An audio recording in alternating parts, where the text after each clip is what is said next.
Chris, just what did you see there in the last couple of minutes down the stretch that two turnovers again. Ball got static. That's on me in the sense that I should have called the timeout to get Mike back in the game on that second to last possession for us or whatever. So I'll take that one. It's on me. But yeah, just kind of ball got static. Just turn it over. Same story as the other night. 2 turnovers in the guts of the game. Not going to get it done. What was your thought process in not calling a timeout there? I just said I should have called it. So, but I thought the ball was in Ant's hands. The differential in the clock wasn't huge. But I initially wanted to call it, but I didn't. So.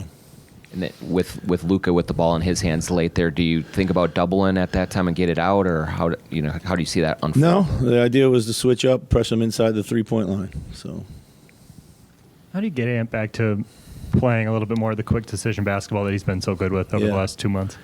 Yeah, he's got to get more in transition, got to get out. I thought he started the game with a great burst, was really going downhill well, and then kind of just phased out as the game went along. Went in there a few times. I thought he could have done it more, and we need him to do it more. So, yeah, he just has to, I think, some more early. Got to play off the catch a little bit more. I thought be a little more shot ready. I thought he turned down some open looks, too. You went with Nas, the final stretch over Carl. Yeah. What went into your decision-making there? Obviously, Nas was playing well. Yeah, Carl Nas was struggling. playing well, real well. And gave us some switchable combinations out there and stuff like that. So, did you tell Carl that at all, or did you just kind of sit him and just let it ride at that point? No, didn't really have time to have that conversation, so. Chris, both Carl and Anthony have struggled inside the arc. Ant got a lot more 2-point looks in this game than the last game. What's the key for them, effectively getting downhill or being effective inside the arc? Yeah, I think, with Anthony we just talked about, I think he's got to pick up his decision-making. I think Kyrie's actually a good example. He's playing quick off the catch. He's trying to beat our defensive pressure with everything on the catch, going quickly. With Cat, I think he's just got to calm down.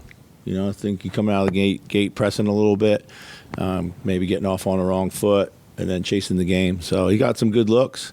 Didn't go down. I thought there was a stretch when they came back into the game, we had a lot of really good looks that didn't go down, whether even at the rim or some open threes. So, Coach, Mike was a lot more assertive tonight, looking for his shot out of the pick and roll, got to his floater a bunch. How do you assess his game and the value of that going forward in the series? Yeah, I thought Mike played great. Really did. I thought he made a lot of really good plays. We need him to be aggressive. Especially when our other scorers are struggling a little bit. Gafford and Lively are combined, I think, 14 for 16. Yeah. Almost all of them, obviously Luka lobs or something akin to that off those sets.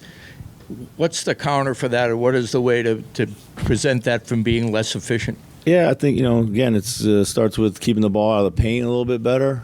Rudy's got to be a little more decisive on what he's trying to do down there. We got to put a body on that guy, too, so be a little more physical.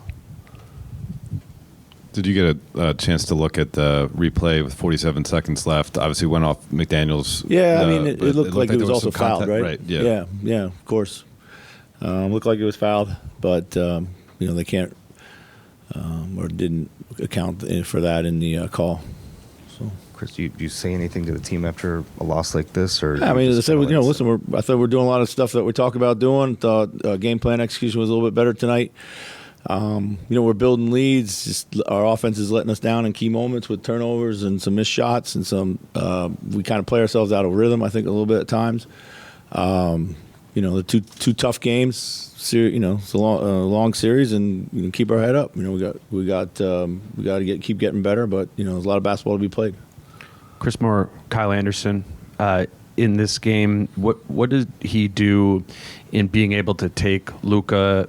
And then maybe take one of Jaden or Ant or Nikhil or somebody out of that? How did you see him help kind of on both sides of the ball, but particularly in guarding Luka, Kyle Anderson?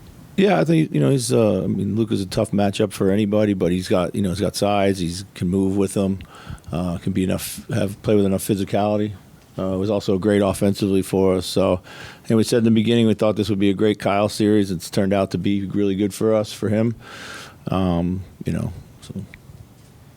Cat obviously struggled a little bit, again, shooting the ball, but he got on the glass and made some extra plays off of offensive rebounds, had a nice dime to Rudy, I believe, and then another one out to a kick out. How do you assess the way he's playing outside of just his shooting right now?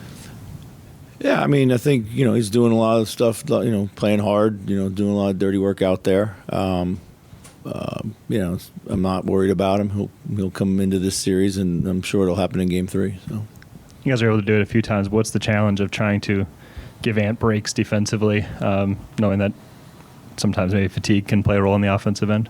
Yeah, I mean, listen, I think maybe we should have gotten him out in the beginning of the fourth.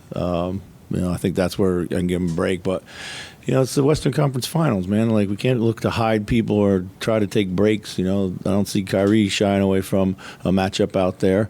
So, it's what you got to do if you want to win. Thanks. Thanks, Chris.